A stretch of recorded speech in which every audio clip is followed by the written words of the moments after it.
The crystal temple stood like a broken promise against Ilara's violet sky. Once magnificent spires now lay crumbled, their fragments scattered across the valley floor, each shard reflecting the weak purple light of the dwarf star this remote world orbited. This ruined structure had been the crown jewel of the Ilari civilization, a race known throughout the galaxy for their wisdom, artistry, and above all, their commitment to peace. Elder Soren stood at the temple's entrance, his translucent skin catching the fading light as dusk approached. 600 years had passed since the Galactic Council had banished the Ilari, erasing them from all political maps and memories.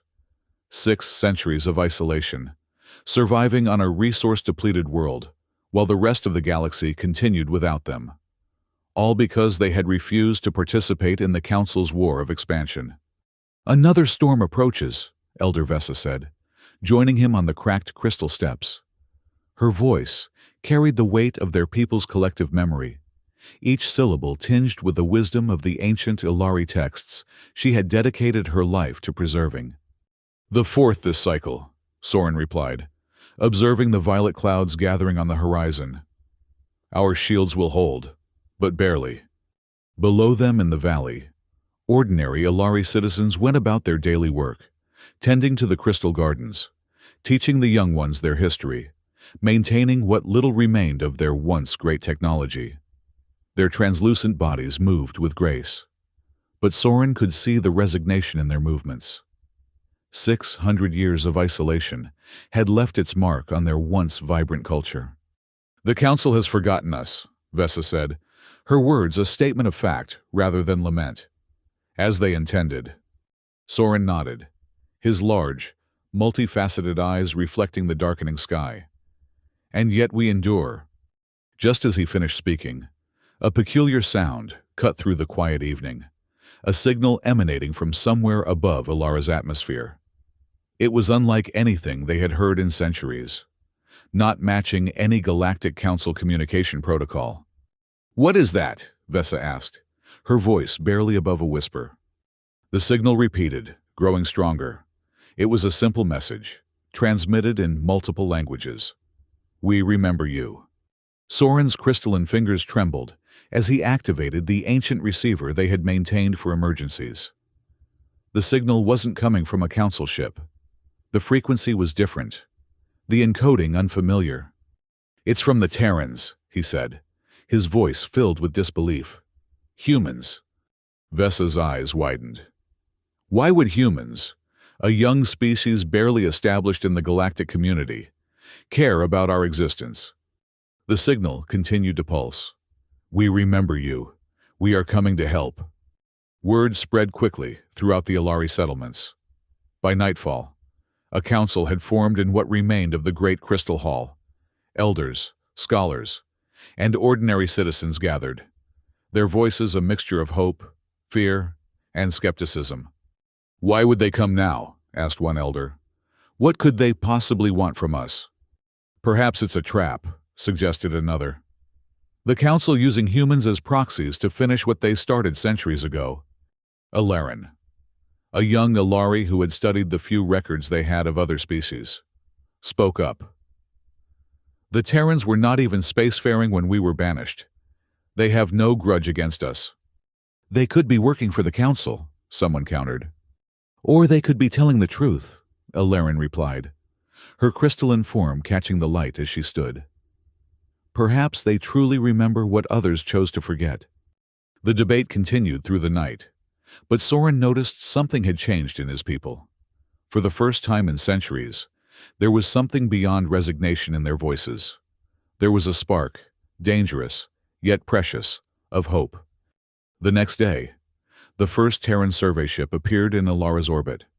It was small, unarmed, and it simply scanned the planet's surface. Its presence triggered long dormant sensors across Ilari settlements. It was the beginning of change. The ship was called Aurora's Light, a sleek vessel designed for exploration rather than combat. Its captain, a Terran named Commander Area Kane, established communication on an open channel that all Ilari receivers could detect. "People of Ilara," Her voice came through clearly. "We have found you. We are here to help." The message was simple, direct, and delivered with a conviction that puzzled the Alari. Why would these strangers care about their fate? Meanwhile, in another part of the galaxy, the Galactic Council was in an emergency session. Reports of unsanctioned Terran activity near the forbidden zone of Alara had triggered immediate concern. "This is unacceptable," Admiral Cretan, the Council's military commander, said to the assembled representatives. "The isolation of Alara was a unanimous decision. No species has the right to interfere." A junior council member tentatively raised a point. "The humans weren't part of the council when that decision was made. They aren't bound by it." Admiral Cretan's eyes narrowed. "They are bound by council authority now. I've already dispatched a fleet to check on the situation." Back on Alara, Elder Vesa advised caution. "We have been abandoned before," she reminded the increasingly excited Alari youth. "We cannot rush into trust." Alaran, however, had become the voice of those willing to believe. "For 6 centuries, no one has remembered us," she argued. "If the Terrans offer friendship, shouldn't we at least listen?" The debate became moot when sensors detected multiple ships entering Alaran space, not Terran vessels, but a Council enforcement fleet. Admiral Cretan's message was broadcast across all frequencies. "Terran vessel Aurora's Light, you are in violation of Council decree. Withdraw immediately. Any attempt to interfere with Alara will be met with force." The response from the Aurora's Light came swiftly, and to the surprise of the watching Alari, it was not a message of retreat. "We acknowledge your presence, Council Fleet." Commander Kane's voice was calm, but resolute. "We are conducting a humanitarian mission. We have no hostile intentions, but we will not abandon the Alari." Then, on an open channel that the Council ships could also receive, she added, "You abandoned the Alari because they chose peace. We have not forgotten, and we never will." The message sent shockwaves through the Council fleet.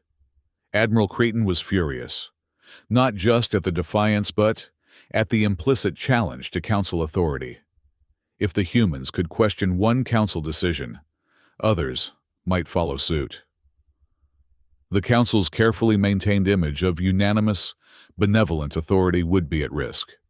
"Prepare weapon systems," he ordered. "If they won't leave voluntarily, we'll provide the necessary encouragement." On the Aurora's Light, Commander Arya Kane knew that the situation was escalating beyond diplomatic solutions. Her small survey vessel was no match for a Council fleet, but she had anticipated this response. Her orders to her crew were clear. Maintain defensive posture. Do not fire unless fired upon. What the Council didn't know was that Kane's survey ship wasn't alone. Hidden in Alara's magnetic field distortions were multiple Terran vessels, positioned according to a carefully designed defense plan.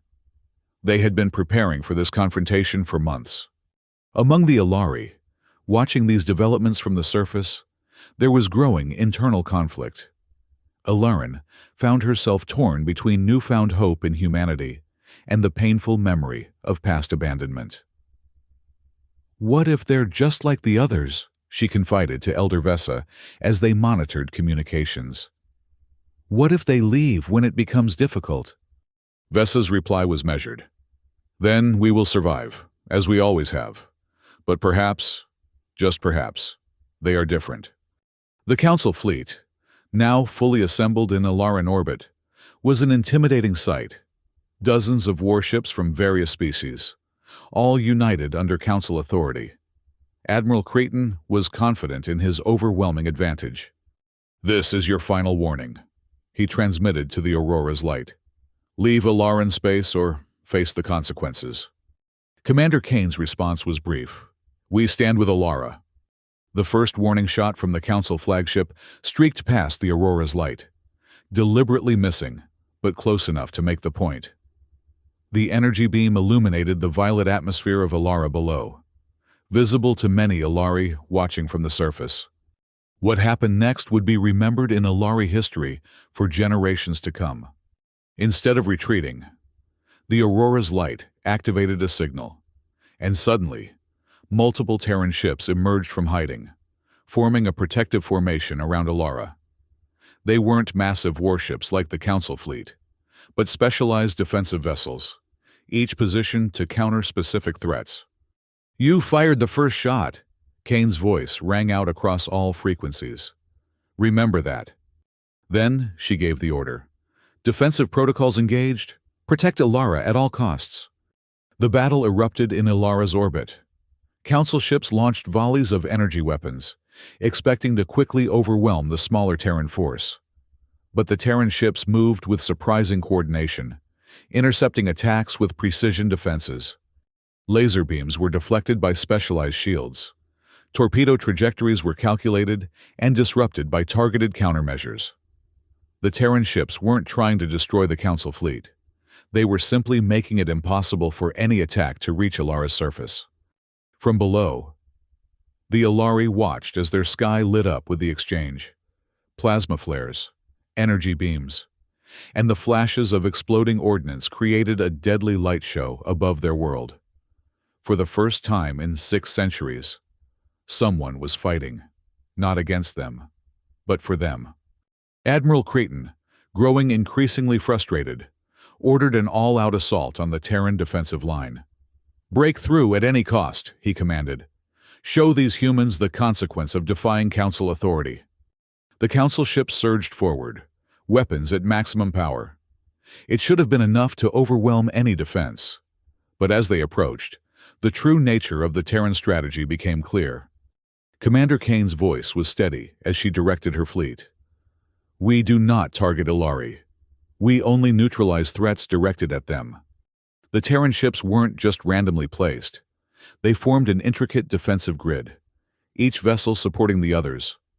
When one area came under heavy fire, nearby ships would reinforce it.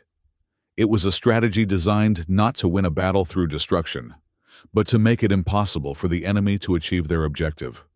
As the Council ships pressed their attack, they found themselves increasingly entangled in this defensive web. Some vessels, attempting to maneuver around the Terran formation, collided with automated defense drones. Others found their targeting systems confused by specialized jamming technology. Slowly, the cohesion of the Council fleet began to fracture. Some ships, recognizing the futility of the assault, began to pull back. Others, more aggressive, pushed forward only to find themselves isolated and vulnerable. Admiral Cretan watched in disbelief as his supposedly overwhelming force was being effectively neutralized by a smaller, technically inferior opponent. "This is impossible," he muttered, as another of his ships reported critical damage to its propulsion system. Not from a direct attack, but from precisely targeted defensive fire that left the ship intact but immobile. The turning point came when 3 Council destroyers, attempting a coordinated strike on what they perceived as a weak point in the Terran formation, found themselves caught in a crossfire of defensive measures. Their weapons were neutralized, shields depleted, and suddenly they were drifting, powerless, in Alara's orbit. Seeing this, other Council ships began to retreat. The unthinkable was happening. The mighty Galactic Council fleet was being defeated, not through superior firepower, but through the sheer determination of the Terran defenders to protect Alara at any cost.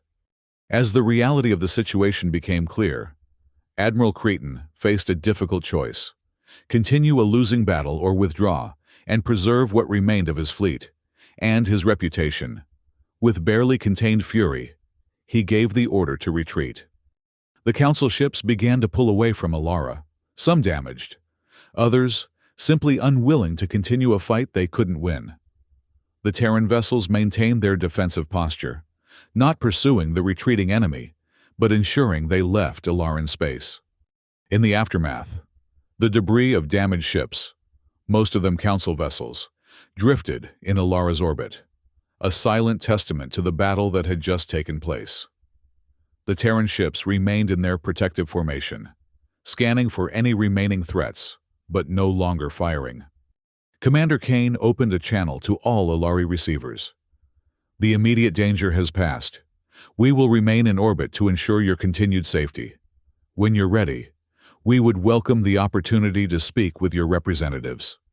On Ilara's surface, crystal bells rang out across the valleys as Ilaran, Vesa, Soren, and thousands of Alari gathered to witness something they had never expected to see. Ships landing not to conquer or exploit, but to offer friendship. The joy and wonder on their faces was tempered with cautious hope. For too long, they had lived with the knowledge that the galaxy had chosen to forget them. Now, suddenly, someone had not only remembered, but had fought to protect them. In the council chambers, far across the galaxy, the news of the defeat spread quickly. Officials scrambled to control the narrative. Terran aggression, they called it. Unprovoked attack on peacekeeping forces. But within the council itself, cracks were beginning to form. Some representatives questioned whether the isolation of Ilara had been justified. Others worried about the implications of a species like humanity, challenging council authority, and winning. Admiral Cretan faced harsh questioning from his superiors. "How could you let this happen?" they demanded. "A handful of human ships defeating a council fleet?" His answer was telling. They weren't fighting to win. They were fighting to protect. There's a difference. The conservative faction within the council called for immediate sanctions against Earth and a larger military expedition to restore order on Ilara. But others, seeing which way the wind was blowing, advised caution. "The humans defeated us once," they argued. "And they did it while the galaxy watched. If we move against them now, others will question our authority." Meanwhile, on Ilara, the first meeting between Ilari elders and Terran representatives took place in the shadow of the Crystal Temple. Commander Arya Kane, walking on the surface without environmental protection, a gesture of trust, approached Elder Vesa with a traditional Ilari greeting that hadn't been used by outsiders in centuries. "How do you know our ways?" Vesa asked, surprised. Kane's answer was simple. "We studied, we learned, we remembered." The conversation that followed revealed the truth that would soon shock the galaxy.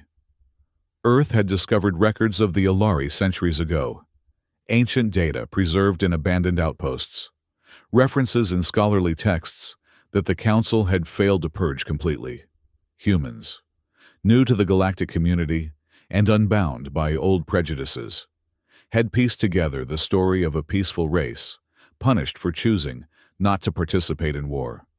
"We spent decades searching for you," Kane explained. "The Council didn't make it easy.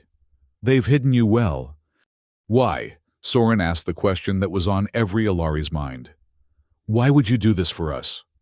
Kane's answer was as straightforward as it was profound. "Because it was right. Because no one should be punished for choosing peace. And because the galaxy is better with the Ilari in it than without."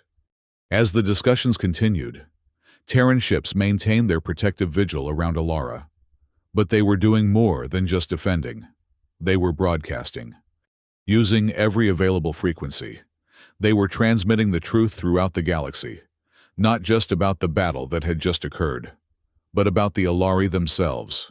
Historical records, cultural artifacts, the real reason for their isolation, information that the Council had suppressed for centuries, was now flowing freely across interstellar networks. The reaction across the galaxy was immediate and powerful. Species that had never questioned Council authority suddenly found themselves wondering what other truths might have been hidden from them. Worlds that had felt the heavy hand of Council guidance began to look at the humans, and through them, at the Ilari, with new interest. Under Elder Vesa's guidance, the Ilari began the long process of restoration. The Crystal Temple, symbol of their past glory, was the first project. With Terran assistance, they began to repair what centuries of neglect had damaged. But more importantly, they began to reconnect with the galaxy that had forgotten them. Scientists, scholars, and ordinary citizens from Earth and its colonies came to Ilara, eager to learn from the Ilari and to share what they knew. It was a cultural exchange unlike any the galaxy had seen, not based on trade or political advantage, but on mutual respect and the simple joy of rediscovery. The Council, realizing that direct confrontation had failed, attempted more subtle methods of control. They spread rumors about human intentions, suggesting that Earth had sinister motives for rescuing the Ilari. They applied diplomatic pressure on Earth's allies, threatening economic consequences for those who supported this interference in Council affairs. But the humans had anticipated these tactics. The stealth ship Silent Arrow, under the command of Lieutenant Kor, had been tracking the activities of the Hidden Circle, a cabal within the Council responsible for information control and covert operations. What they discovered was damning. Evidence of systematic suppression, manipulation of historical records, and plans to discredit Earth's efforts were all documented and then broadcast across the same galactic networks that the Council had long controlled. The impact was devastating to Council credibility. Meanwhile, progressive elements within the Council itself began to reach out secretly to Earth.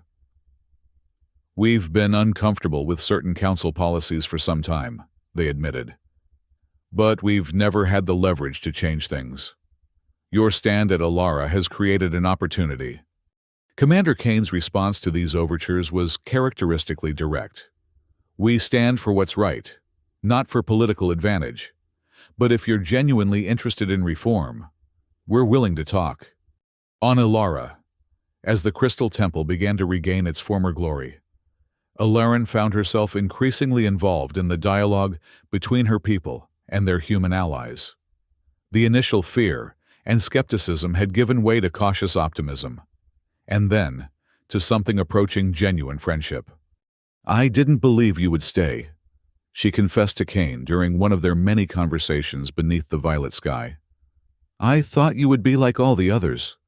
Kane's reply was thoughtful.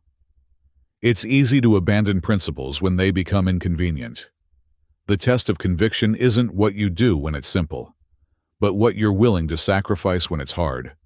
This philosophy, so alien to the pragmatic politics of the Council, was at the heart of humanity's approach.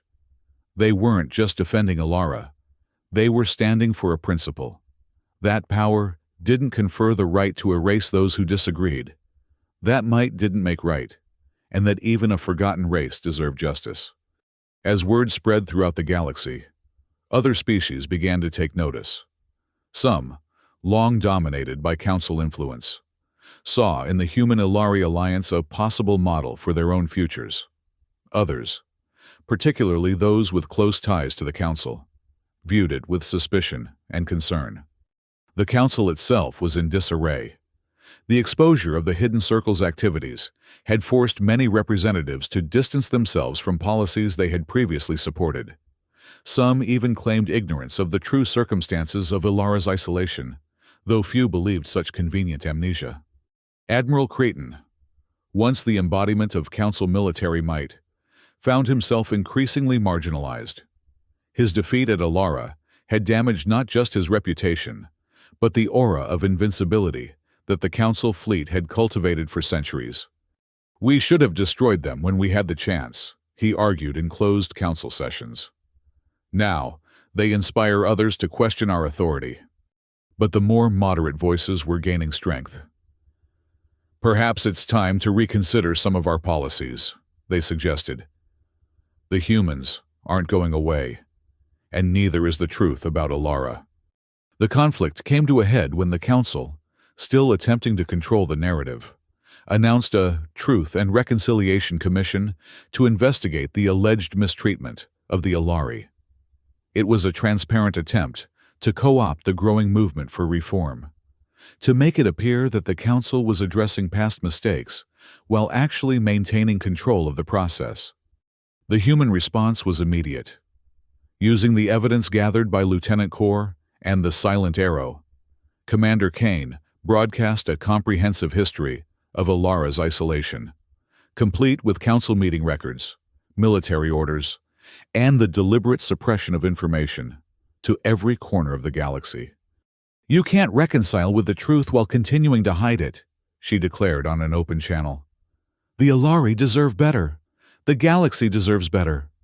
The broadcast included testimony from Alari elders, historical artifacts that the Council had claimed were lost, and most damaging of all, internal Council communications revealing the real reason for Alara's isolation. Not their refusal to fight, but the fear that their philosophy of peaceful coexistence might spread to other worlds under Council control. The impact was seismic. Protests erupted on dozens of worlds. Council representatives found themselves facing uncomfortable questions from their own populations. Species that had been quiescent for centuries began to demand answers about their own histories, their own relationships with the Council. In response, the Council did what it had always done when threatened. It prepared for war. A massive fleet was assembled, ostensibly for peacekeeping, but actually intended to reassert Council authority through a show of overwhelming force. Its first target would be Alara. If the symbol of resistance could be crushed, the Council reasoned, others would fall back in line. But the humans had been preparing too. The defensive network around Alara had been strengthened. Earth had called on its allies, and ships from a dozen worlds now stood with the original Terran defenders. It wasn't just humanity anymore. It was a coalition of species who had decided that the old order needed to change. As the Council fleet approached Alara, they found not just a defensive line, but a message waiting for them. A simple statement, broadcast on all frequencies. "We stand with Alara. We stand for truth." It was signed not just by Earth's representatives, but by leaders from worlds throughout the galaxy, including, most shockingly, several members of the Council itself who had broken ranks to support the growing movement for reform. Admiral Cretan, commanding the Council fleet, faced a choice that would define not just his career, but the future of the Council itself. The opposing force wasn't as large as his, but it was determined. And behind it was something even more powerful: the truth, now known throughout the galaxy. His order, when it came, surprised everyone. "Stand down. All ships. Power down weapon systems." Later, he would explain his decision. "We could have won the battle, perhaps, but we had already lost the war for hearts and minds, for the moral authority that has always been the true source of Council power." The Council fleet withdrew without firing a shot. It was the beginning of the end for the old order. In the months that followed, the Council underwent a transformation, not a violent revolution, but a systematic reform driven by the species it had long claimed to represent. The isolation of Alara was officially rescinded. The truth about their history was acknowledged and incorporated into educational materials throughout Council space. Reparations were discussed, though the Alari, true to their nature, asked not for material compensation, but for the restoration of their place in galactic culture and knowledge. Under the guidance of Elder Vesa, the Alari began to share their philosophy once again, the wisdom that had made them both respected and feared before their isolation. Their perspective on peaceful coexistence, on the value of cultural diversity, on the responsibilities of advanced species toward developing ones, all found receptive audiences in a galaxy hungry for alternatives to Council orthodoxy. Humans and Alari worked together to create a new type of alliance, not based on military power or economic advantage, but on shared principles and mutual respect. Other species, watching closely, began to see the benefits of this approach. Slowly, a new galactic order began to take shape. Commander Aria Kane, whose decision to defend Alara had catalyzed these changes, found herself increasingly viewed as a symbol of this new era. But she consistently redirected attention to the principles involved, rather than her personal role. "We didn't do this to replace one authority with another," she explained, during a gathering at the restored Crystal Temple. "We did it because everyone deserves to be remembered, Everyone deserves to be heard, and no one should be punished for choosing peace. Alarin, once skeptical of human intentions, had become one of the strongest advocates for the new alliance. Working alongside Terran scientists and diplomats, she helped bridge the gap between Ilari wisdom and human determination, creating something greater than either could have achieved alone. "We were forgotten," she often said, "but now we are remembered. And in remembering us, the galaxy remembers something of itself, the possibility of a different way forward." The Crystal Temple, fully restored, became a symbol of this new beginning. Its spires once again caught the light of Alara's dwarf star, casting prismatic reflections across the valley. But now, alongside the ancient Ilari crystals, there were new elements, contributions from Earth and other allied worlds, creating a harmony of diverse cultural expressions. Admiral Cretan, unexpectedly, became an advocate for reform within what remained of the council structure. His experience at Alara had transformed him from a defender of the status quo to someone who understood the need for change. "Power without principle is ultimately fragile," he observed during debates on council restructuring. "The humans didn't defeat us with superior weapons, but with a superior cause." The Hidden Circle, exposed and discredited, saw its influence wane and eventually disappear. Some of its members faced consequences for their actions, while others simply faded from public life, their legacies tainted by association with the old regime's worst excesses. Lieutenant Kor and the crew of the Silent Arrow, whose intelligence work had been crucial in exposing council manipulation, continued their mission, now focused on ensuring that the reforms were genuine and that the truth remained accessible to all. "Secrecy was their weapon," Kor noted during a debriefing. "Transparency is ours."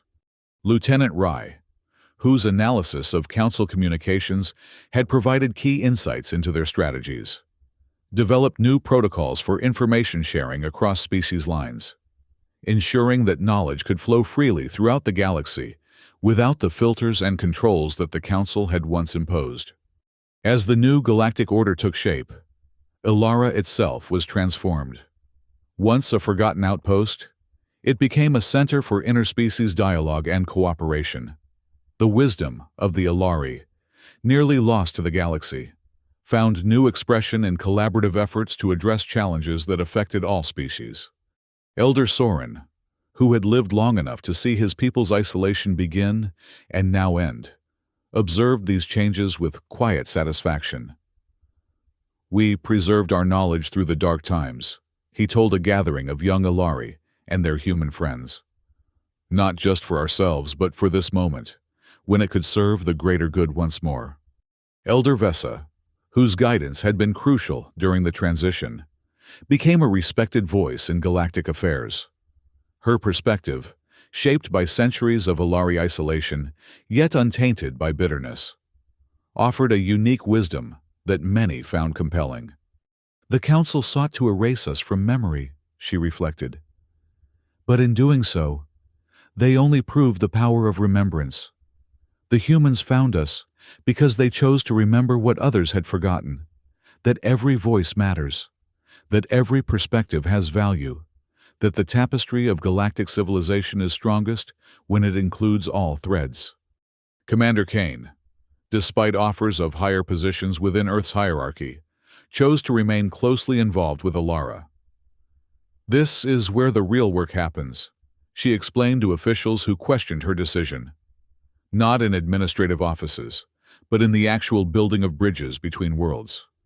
Under her guidance, a program was established to protect other marginalized species, those who, like the Ilari, had found themselves on the wrong side of council politics, or whose voices had been deemed inconvenient to the established order. The program's simple name reflected its purpose: "We remember." For Ilaran, who had once doubted that anyone would ever stand with her people, the transformation was profound. Working alongside humans and representatives from the other worlds, she helped develop new approaches to interspecies cooperation, approaches that honored the Ilari commitment to peace, while acknowledging the realities of a complex galaxy. "We were preserved in isolation," she noted, during a symposium at the Crystal Temple. "Not just to survive, but to offer an alternative when the time was right. That time is now." The galaxy watched as this experiment unfolded. Some species embraced the new model eagerly, seeing in it a chance for genuine self-determination within a cooperative framework.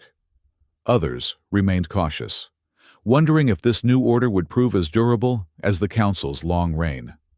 But on Alara, under the violet sky, such concerns seemed distant.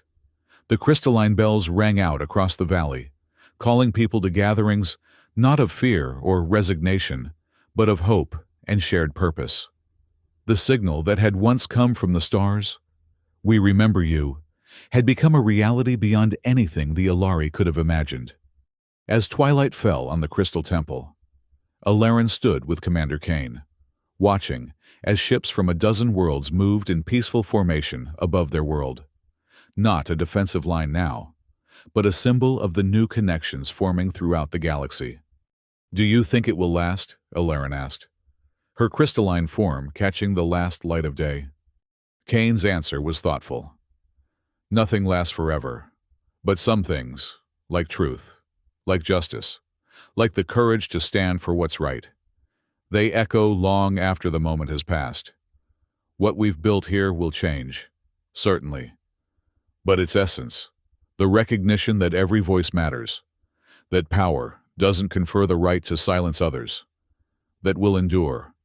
Alarin nodded, her gaze turning to the stars, now appearing in Alara's darkening sky. Among them were new signals, communications from civilizations emerging from Council shadow, reaching out to connect with others in ways that had once been forbidden. Humanity had kept its promise to a forgotten race. In doing so, they had not just changed the fate of the Alari, but had catalyzed a transformation that was spreading throughout the galaxy. A quiet revolution based not on force, but on memory, on the simple power of choosing to remember what others had decided to forget. And in the heart of the Crystal Temple, a new inscription had been added to the ancient texts, words that captured the spirit of this new beginning. "To be forgotten is a kind of death. To be remembered is to live again. We remember." The story of Alara and Earth, of a forgotten race and those who chose to remember, would be told throughout the galaxy for generations to come, not as a tale of military victory or political triumph, but as a reminder of a simple truth, that sometimes the most revolutionary act is simply to stand with those everyone else has abandoned. As night fell fully on Alara, the Crystal Temple glowed with an inner light, not just the ancient luminescence of Alari technology, but the warm illumination of hope rekindled, of connection restored, of a future that would be written not by the powerful alone, but by all those who chose to remember. And across the galaxy, one by one, other forgotten voices began to speak again, knowing that this time, someone would be listening.